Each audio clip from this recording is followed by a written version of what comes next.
बेटी आपके पास जो लेसन है पढ़ने के लिए वो कौन सा वाला है? लेसन नंबर 11 है बेसिकली, और ये हीरोज़ में से है। ठीक है, ये जो आपका पार्ट 2 है और उसमें हीरोज़ है, और ये कौन सा है? Part 2 from book 2 part 2 heroes में से। अच्छा, हम देख लेते हैं टाइटल क्या है। फर्स्ट ईयर एट हैरो, यानी हैरो में गुजारा हुआ पहला साल। तो हैरो क्या है? Harrow is one of the best schools of England. Schools of England का एक बेहतरीन स्कूल था जिसका नाम क्या था? हैरो, और जहाँ से विंस्टन चर्चिल ने अपनी तालीम हासिल की थी। One of the best school of England. अब आपके पास ये लिखा किसने है? राइटर ऑथर कौन है? It's sir Winston Churchill. तो something to talk about sir Winston Churchill. वो कौन थे? मैं लिखती हूँ यहाँ पर कि he was a politician, he was a politician, military officer, auditor speaker को कहा जाता है, author and writer basically are same. ठीक है जी। और क्या था? He was the prime minister of UK, he was the prime minister of United Kingdom UK from, आप लिख सकते हैं ही remained the prime minister of UK. वो ट्वाइस प्राइम मिनिस्टर रहे थे, तो हम यहाँ लिखते हैं ही remained the prime minister of UK from 1940 to 1945 and again from 1951 to 1955। ये चीज़ हमने पढ़ी उनके बारे में। फिर हम ये देखते हैं कि he was a person who brought UK from the brink of defeat to victory, यानी ही ब्रॉट, हम यहाँ लिख लेते हैं, he brought UK from the brink of defeat to victory during World War II। तो बेटे थोड़ी सी आपने इन्फॉर्मेशन ले ली, because the writer himself is sharing his experiences of getting admission at Harrow में जो उसने एडमिशन लिया था सर विंस्टन चर्चिल ने, उसके बारे में कुछ मालूमात आपके साथ शेयर कर रहे हैं। तो हम देखते हैं basically he was a politician, military officer, orator, an author and a writer. Then we see that he remained the Prime Minister of UK from 1940 to 45. Again he became the Prime Minister of UK in 1951, working or serving till 1955, and he brought UK, that is something interesting, that he brought UK from the brink of defeat to victory during World War II। World War II के दौरान जो defeat हो रही थी world war में UK को, उससे वो निकाल के उन्हें विक्ट्री की तरफ लाया। एक और चीज़ बड़ी इंपॉर्टेंट है कि ही वन नोबेल प्राइज़ उनको मिला इन 1953 में उनको नोबेल प्राइज़ मिला। What for his literary work, ठीक है, for his literary work, for English literature। देखें बेटे एक और चीज़, he won Nobel Prize in 1953 for his literary work। ठीक है, तो ये थोड़ा सा उसके बारे में हमने ये लिखा। बेटे मैं थोड़ा सा डिस्कस कर लेती हूँ, इसको समराइज़ कर देती हूँ इस लेसन को। छोटा सा लेसन है, इंटरेस्टिंग लेसन है, और इसमें चूँकि एक्सपीरियंसेस जो है वो शेयर किए हैं राइटर ने आपके साथ, और सर विंस्टन चर्चिल जो कि यूके के, यूनाइटेड किंगडम के बड़े मशहूर प्राइम मिनिस्टर रह चुके हैं, और बहुत अजीम स्पीकर थे, ऑरेटर थे और राइटर थे, और बेहतरीन राइटिंग्स की वजह से ही उनको क्या मिला है, बेहतरीन उनकी जो तसानीफ़ थी उनकी वजह से उन्हें क्या मिला है जनाब, नोबेल प्राइज़ दिया गया 1953 में। अच्छा, इसमें हम ये देखते हैं कि क्या चीज़ें हमारे साथ शेयर कर रहे हैं। Actually he did not like examination at all, he did not like the harsh and cruel word of examination through which he had to he had to continue his journey for next few years. उसे इम्तिहानात की दुनिया बिल्कुल पसंद नहीं थी, इम्तिहान देना, इम्तिहान में अपीयर होना इसे पसंद नहीं था। जब चर्चिल की उम्र, विंस्टन स्पेंसर चर्चिल जो हैं उनकी उम्र हुई कितनी, 12 ईयर्स, तो उन्होंने हैरो में एडमिशन लेना था, हैरो नामी इदारे में, इंस्टीट्यूशन में, स्कूल में एडमिशन लेना था और अगले 7 साल वहीं उन्हें गुजारना थे। तो वो कह रहे कि बड़ी ही एक क्रूअल वर्ड होती है जनाब इम्तिहानात की, और बड़ा टेस्टिंग टाइम होता है। फिर वो एक चीज़ और कहते हैं कि he is annoyed from his examiners, क्योंकि एग्जामिनर्स जो है वो ये सोचते हैं कि हमेशा वो सवालात पूछते हैं स्टूडेंट्स से जिनमें स्टूडेंट्स को इंटरेस्ट नहीं होती, जिनके बारे में वो कोई जवाब देना नहीं चाहते। दूसरी तरफ जो चीज़ें स्टूडेंट्स को पसंद है उसके बारे में सवालात नहीं किए जाते। तो the teacher just try to expose the ignorance of the students in all cases। वो ये समझता है कि उस्ताद जो है वो, ये मैंने देखा है एग्जामिनर जो है वो स्टूडेंट्स की कम इल्मी को ही जाहिर करने की कोशिश में लगे रहते हैं। वो मेंटल रिसोर्सफुलनेस जो है उसको टेस्ट नहीं करते स्टूडेंट्स की। यानी मिसाल के तौर पे वो कहता है I wanted to be examine in history, ऐसे राइटिंग एंड पोइट्री, कि उसे क्या चीज़ें पसंद थी, हिस्ट्री, ऐसे राइटिंग और poetry. On the other hand his examiners they were interested in Latin and mathematics.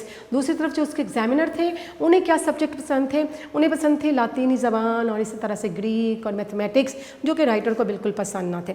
अब मज़े की बात है, ये सारी चीज़ें बयान करने के बाद वो हमें ये बता रहा है कि what difficulties were faced by Spencer Churchill during his while he was taking examination eight harrow. Harrow में जब वो एंट्रेंस एग्जामिनेशन, दाखिले का इम्तिहान दे रहा था, एडमिशन टेस्ट हो रहा था, तो क्या क्या मुश्किलात पेश आई कि वो अपने लैटिन पेपर में एक कुछ भी लिख ना पाया। He got confused when he received his Latin paper. उसने क्या किया, यानी he just wrote his name on the top of the sheet के ऊपर उसने अपना नाम लिखा, and then he wrote question number 1 and put a bracket round this 1। उसने क्वेश्चन नंबर 1 लिखा, ब्रैकेट डाल दी, and he did nothing after that. उसके बाद उसने कुछ भी नहीं किया। और क्या हुआ, unluckily some spots happened to appear on that sheet, making it more dirty। कि कहीं से जो है स्याही के कतरे आए, वो कहीं से गिरे और उसकी शीट के ऊपर पड़ गए, और वो स्टेन्स पड़ने से उसका पेपर जो है वो थोड़ा सा बदनुमा सा हो गया।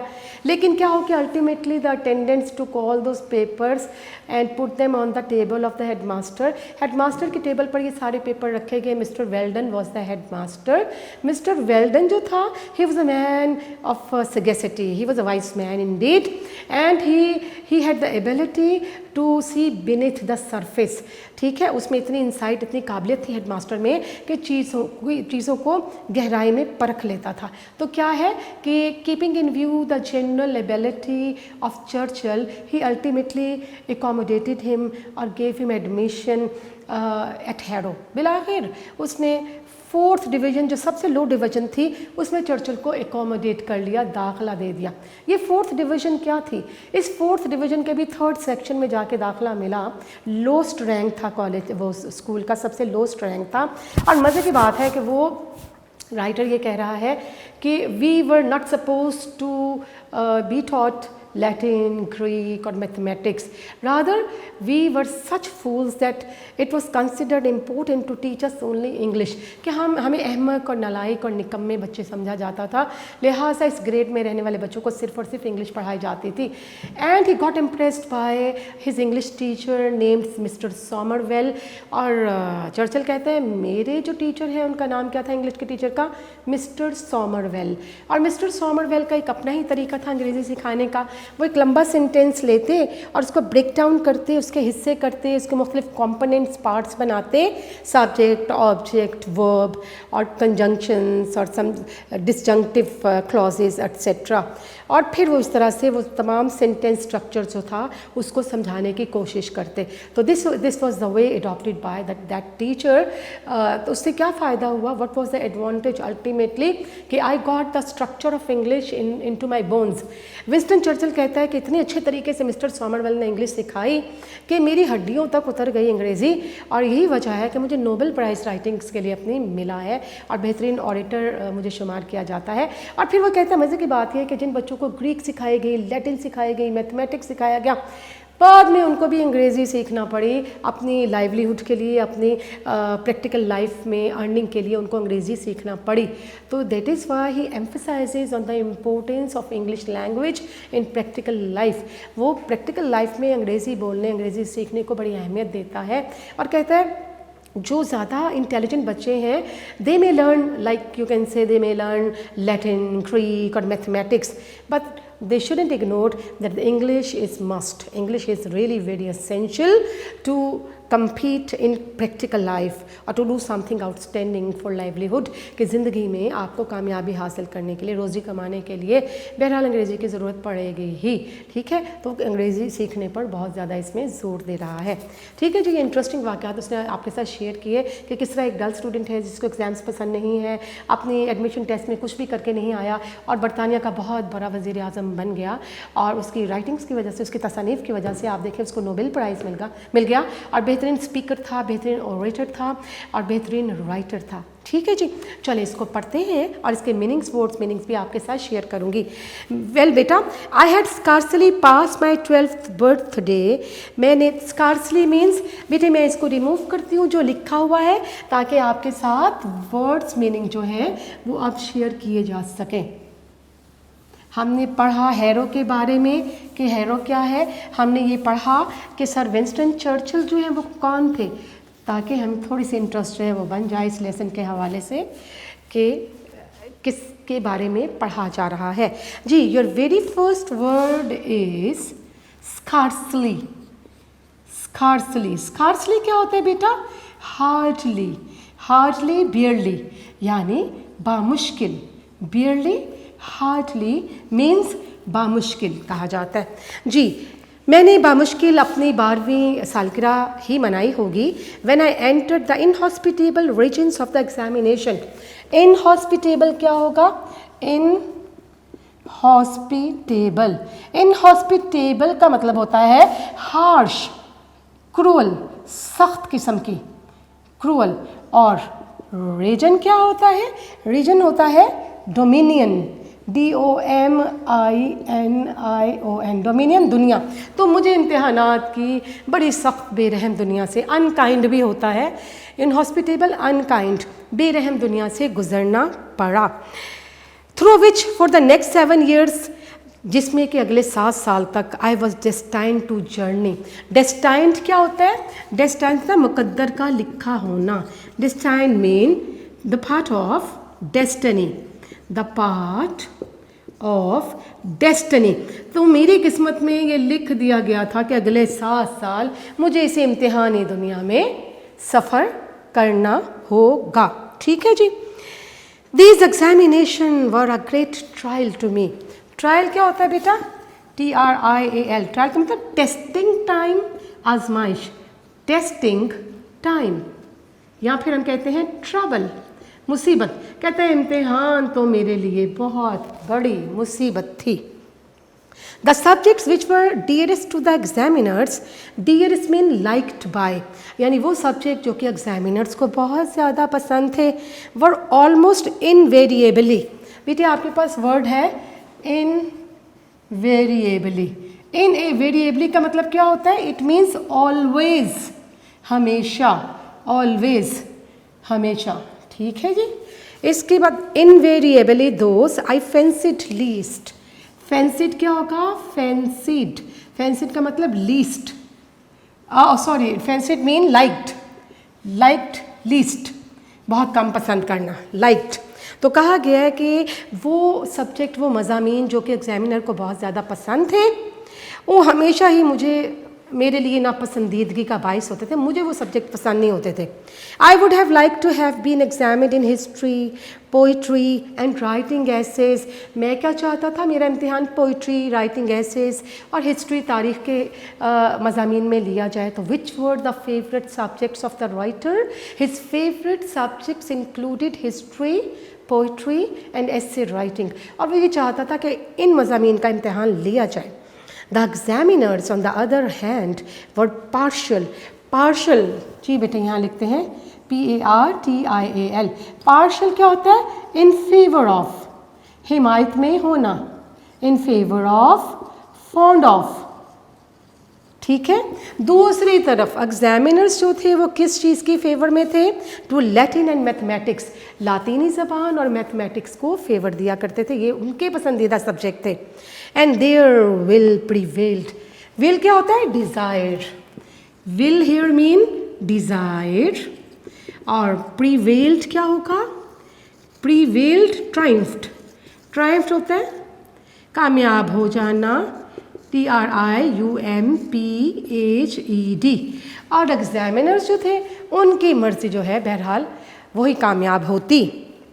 ठीक है जी, एग्जामिनर ने जो पूछना था उन्हें मुझसे कोई सरोकार ना था कि मुझे क्या सब्जेक्ट्स पसंद है, उनकी मर्जी हमेशा जो है विन कर जाते। मोर ओवर, मज़ीद ये कि the question which they asked on both this subjects, कि ये जो दोनों सब्जेक्ट्स थे कौन कौन से? लैटिन और मैथमेटिक्स, इन पे वो जो सवालात मुझसे क्या करते थे वर ऑलमोस्ट इनवेरिएबली, वो लिखा है इनवेरिएबली ऑलवेज, हमेशा ये सवाल वो हुआ करते थे to which I was unable to suggest mean to give a satisfactory answer. इन दोनों सब्जेक्ट्स में भी हमेशा मुझसे वो सवाल पूछे जाते थे, लैटिन में भी मैथ्स में भी, जिनका मैं कोई तसल्ली बख्श जवाब नहीं दे पाता था। I should have liked to be asked to say what I knew. I should have liked to be asked to say what I knew. मैं ये चाहता था कि मुझसे वो पूछा जाए I knew, जो कि मैं जानता था, मुझसे वो सवाल किए जाए। ठीक है जी। They always tried to ask what I did not know. They always tried to ask what I did not know. लेकिन उस्ताद मेरे हमेशा वो सवाल पूछते, एग्जामिनर्स वो सवाल पूछते I did not know, जो मैं नहीं जानता था।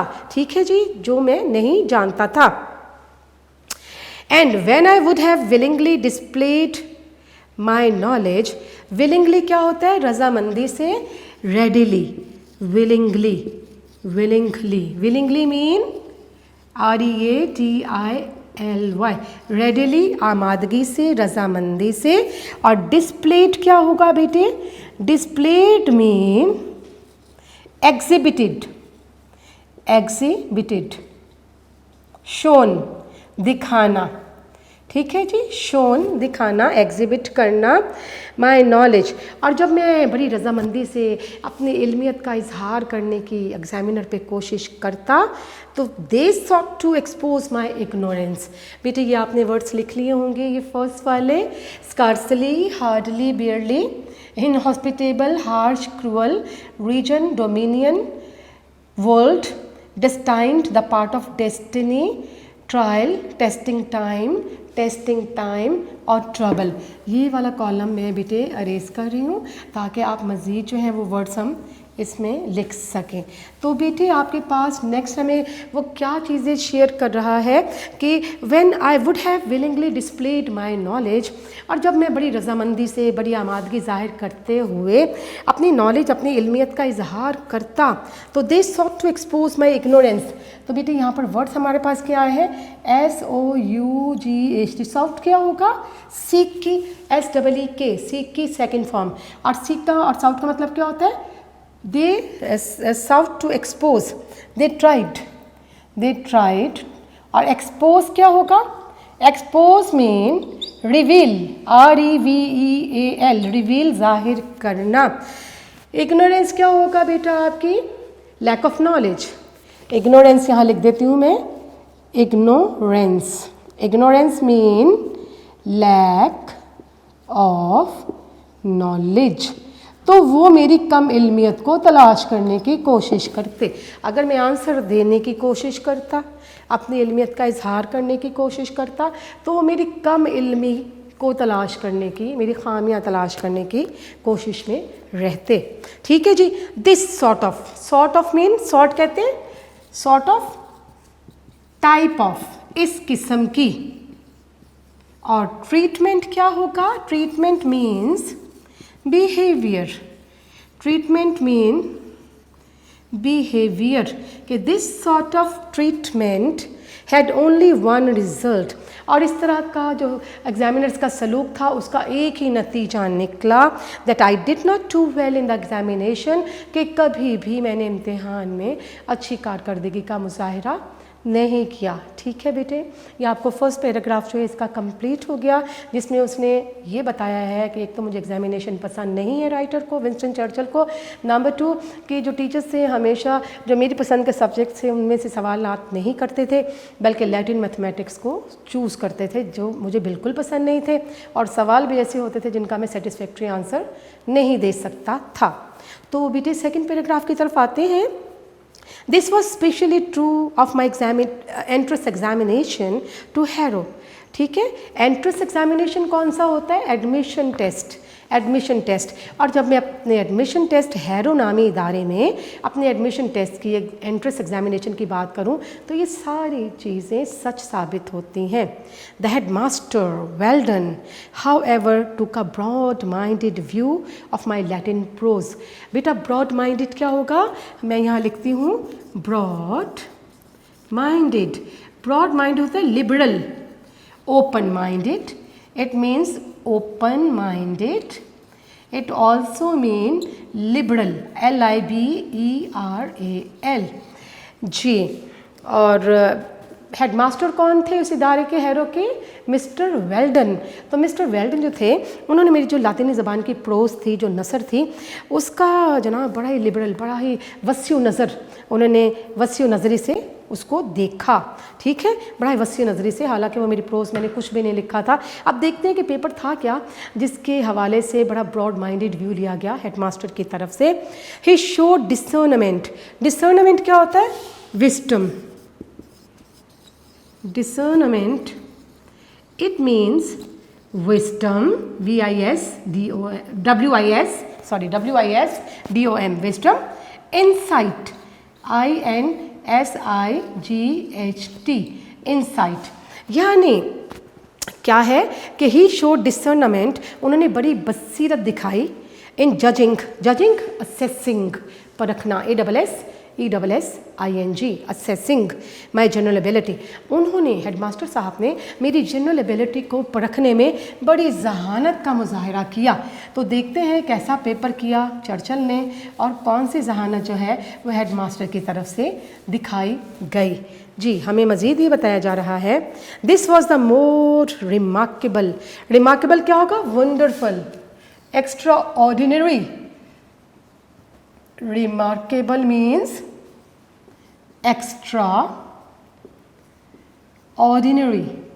It also means wonderful, marvelous, marvelous, MARVELLOUS, marvelous।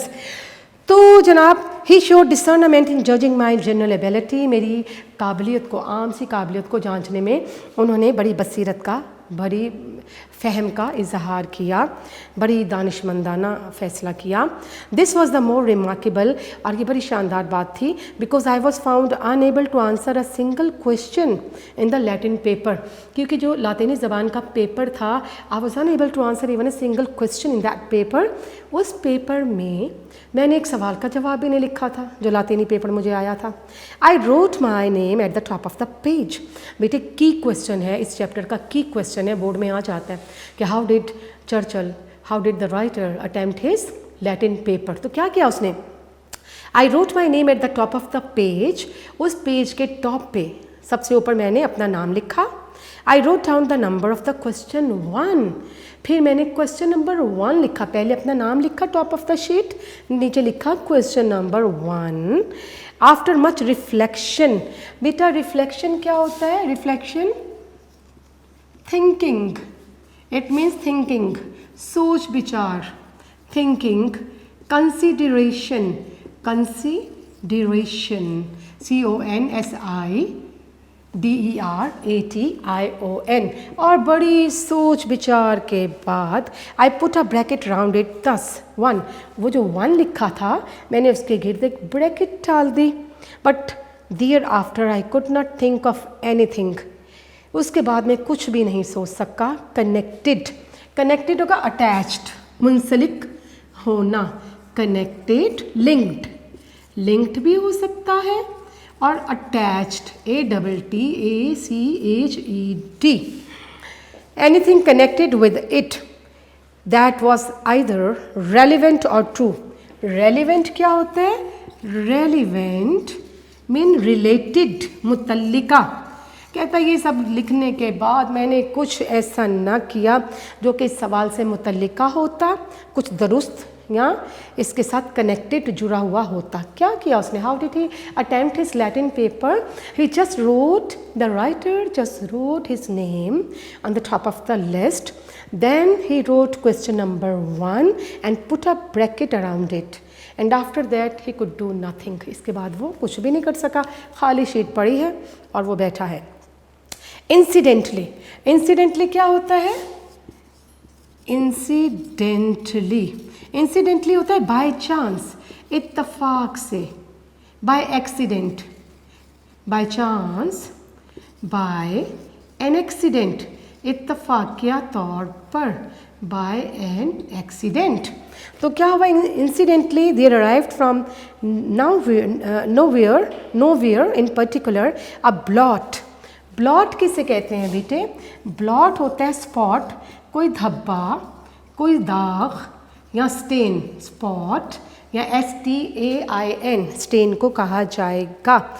And several smudges, smudges SMUDGS, smudges कहते हैं स्मेयर्स, ये भी दाग धब्बों को कहा जाता है।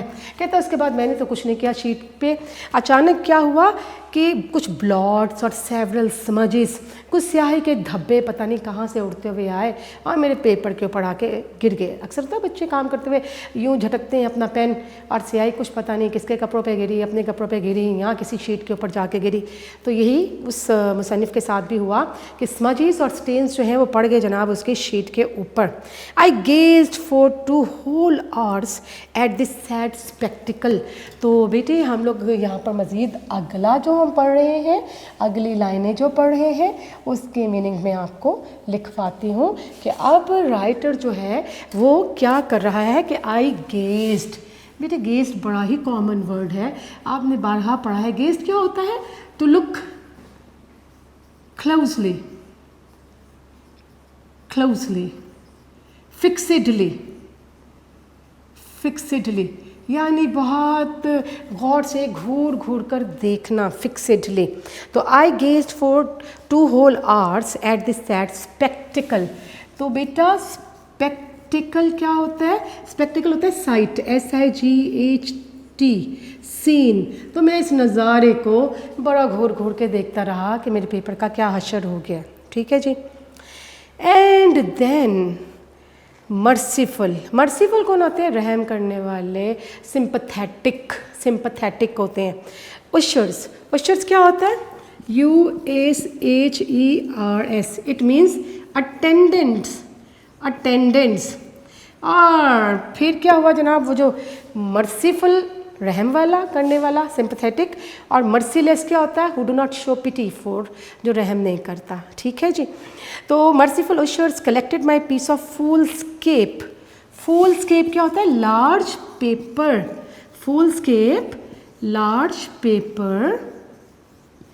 तो जनाब वो जो अटेंडेंट है, वो जो बड़ी रहमदिलाना नज़र रखने वाले वो जो अटेंडेंट थे, वो जो काम करने, वो जो मामूर थे इस काम पे, उन्होंने मेरे बड़े पेज को, इस बड़े पेज को उठाया विद ऑल द अदर्स, बाकी दूसरे पेजेस के साथ, and carried it up to the head master's table. और ये सारे शीट्स कहाँ पर ले गए? वो ये सारी शीट्स जो है हेड मास्टर साहब की टेबल पर रख दें। It was from these cylinder. Cylinder किसे कहते हैं बेटा? सिलेंडर होता है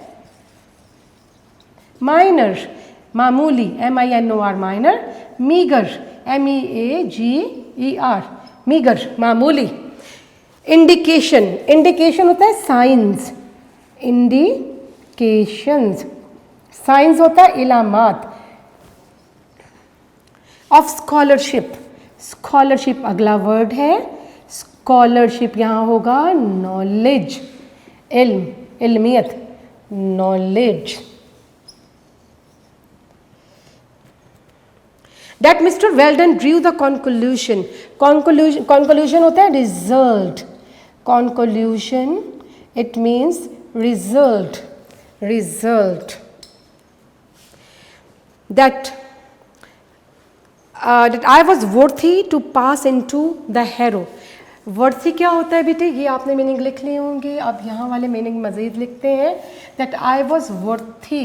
इस लाइन के सारे वर्ड्स लिखने के बाद फिर मैं आपको इसका तर्जमा करवाती हूँ। वर्थी यहाँ पर होगा, कंटेक्चुअल मीनिंग क्या होगा वर्थी का? वर्थी मीन डिज़र्व्ड, मुस्तहिक होना, डिज़र्व्ड। और pass into mean to enter, pass into enter, to enter.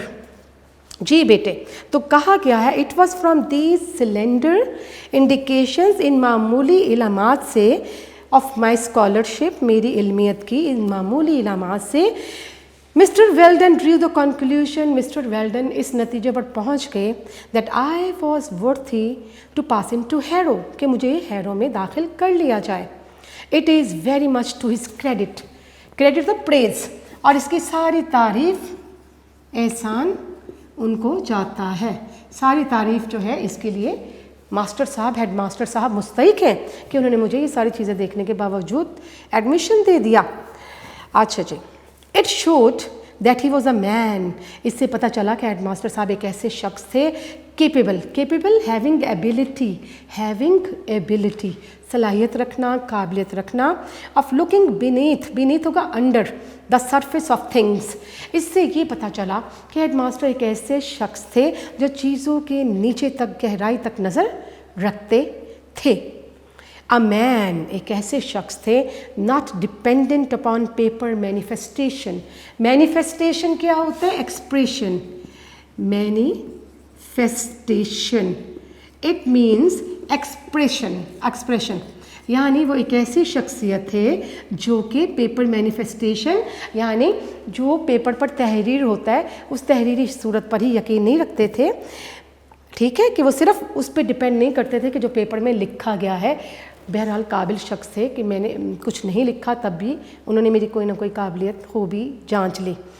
I have always had the great regard for him. Regard क्या होगा? रिस्पेक्ट। और मैं अपने हेडमास्टर साहब की, किसकी? मिस्टर वेल्डन की। I have great respect for that man for accommodating me in that school harrow. Regard क्या होगा?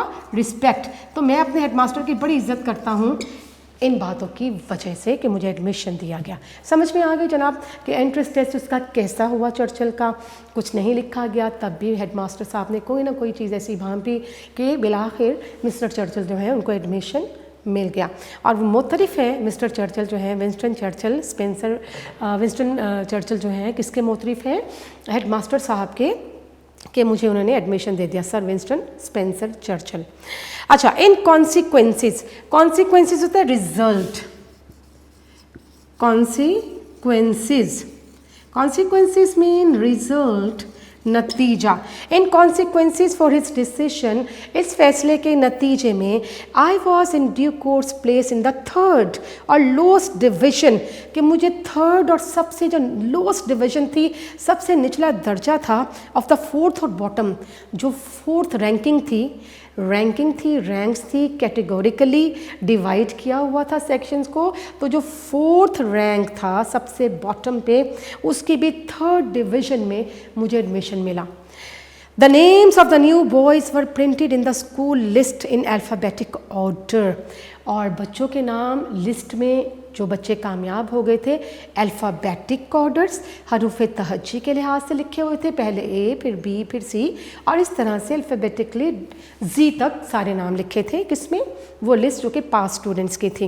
And as my correct name Spencer Churchill begin with an S, और मेरा जो असल नाम है वो एस से, Spencer Churchill, begin with an S, S से शुरू होता है अल्फ़ाबेट्स को देखा जाए तो। I gained no more advantage, advantage क्या हो गया यहाँ पर? प्रॉफिट, फ़ायदा, बेनिफिट फ्रॉम द अल्फ़ाबेट, मुझे इन हरूफ तहज्जी के अल्फाज से कोई फ़ायदा ना हुआ, क्योंकि एस बहुत एंड में आता है और ए से लगातार नाम चले आ रहे हैं बच्चों की, और राइटर का नाम एस में कहीं नीचे जाके लिखा हुआ है।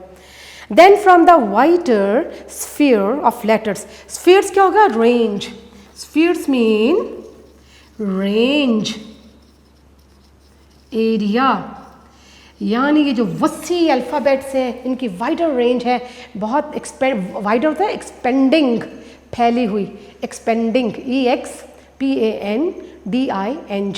तो ये जो वसी रेंज है और किसकी अल्फ़ाबेट्स का दायरा, जो दायरा कार बहुत वसी है, इनसे मुझे कोई फ़ायदा ना हुआ। मेरा नाम कहीं एस पे जाके नीचे जाके लिखा गया था। I was in fact only 2 from the bottom of the whole school, कि पूरे स्कूल के जो बच्चों की लिस्ट लगी थी, मेरे नाम के नीचे सिर्फ बॉटम पे 2 ही नाम थे, यानी मैं 3rd लास्ट पे था। एंड दीज 2, और ये जो दोनों नाम थे मेरे बाद वाले, आई रिग्रेट टू से sorrowfully, regret to say means to say sorrowfully, तो मुझे बड़े अफसोस के साथ कहना पड़ता है disappeared almost immediately। immediately क्या होता है? at once, immediately, at once, फौरन ही, at once, J, through illness or some other cause। तो ये जो दोनों नाम एंड में रह गए थे, ये भी बीमारी की वजह से या किसी और वजह से ये दोनों भी स्कूल छोड़कर चले गए। तो मेरा नाम सबसे एंड में आ गया। उस लिस्ट में क्या है कि मेरा नाम अब सबसे एंड में रह गया। मेरे पास जो 2 नाम थे वो बच्चे भी स्कूल छोड़कर चले गए किसी वजह से। ठीक है जी, आपने बेटे ये पेज तकरीबन ऑलमोस्ट पढ़ लिया है। लास्ट पैराग्राफ पढ़ेंगे नेक्स्ट लेक्चर में। And here comes the end of your today's lecture, and we will इंशाल्लाह continue the same lecture, the same lesson in the next lecture। ठीक है बेटा, तो आई वुड लाइक यू बेटा keep on revising, keep on practicing whatever you read, whatever lecture you get each day, ठीक है, so that you would be in touch with your studies, because your tests are also are being taken these days। so it is very essential to have better comprehensions of all the things which are being taught these days। तो thank you very much beta, take care and stay blessed। Allah Hafiz।